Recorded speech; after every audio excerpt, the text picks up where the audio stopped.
Dieu ne demande à personne de devenir ermite ou moine et de se retirer du monde pour s'adonner exclusivement à l'adoration. Notre vie doit être semblable à celle de Jésus-Christ, partagée entre la communion avec son Père et la foule.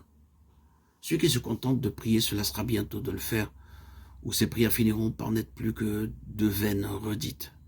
Celui qui se retire de la vie sociale, loin des devoirs et des luttes chrétiennes, celui qui cesse de travailler activement pour le Maître, qui a tant fait pour nous, perd l'objet même de la prière, et il ne lui reste plus rien qui le pousse à la pratique de la piété. Ses prières deviennent personnelles et égoïstes. Il ne peut plus demander à Dieu la force nécessaire pour travailler au bien de l'humanité et à l'édification du royaume de Jésus-Christ. Nous perdons beaucoup en négligeant le privilège de nous unir à d'autres chrétiens en vue de nous encourager mutuellement au service du Seigneur. Les vérités de la parole inspirée perdent leur éclat et leur importance. Nos cœurs ne sont plus éclairés et vivifiés par leur influence sanctifiante et nous déclinons spirituellement. Dans nos rapports entre chrétiens, nous perdons beaucoup par le manque de sympathie les uns envers les autres. Celui qui se renferme en lui-même n'occupe pas la place que le Seigneur lui avait assignée. La culture convenable de l'élément social de notre nature nous porte à sympathiser avec autrui et contribue à notre développement en vue du service de Dieu.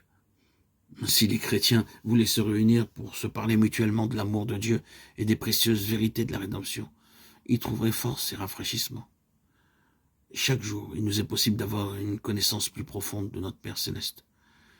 Nous pouvons faire journellement de nouvelles expériences de sa grâce. Celles-ci feront naître en nous les besoins irrésistibles de parler de son amour, et ces récits même réchaufferont et stimuleront nos cœurs. Si nous pensions davantage à Jésus et si nous parlions plus souvent de lui et moins de nous-mêmes, nous jouirions beaucoup plus de sa présence. Si nous pensions à Dieu chaque fois qu'il nous donne des preuves de sa tendre sollicitude, il serait constamment dans nos pensées et nous prendrions tout notre plaisir à le louer. Nous parlons des choses temporelles parce qu'elles nous intéressent. Nous parlons de nos amis parce que nous les aimons et que nos joies et nos douleurs sont intimement liées aux leurs. Et pourtant, nous avons infiniment plus de raisons d'aimer Dieu que nos amis terrestres. Lui donner la première place dans nos pensées, parler de sa bonté et de sa puissance devrait être pour nous les choses les plus naturelles du monde. Les riches dons qu'il nous a accordés ne doivent pas avoir pour but de nous absorber tellement que nous n'ayons plus une seule pensée pour lui.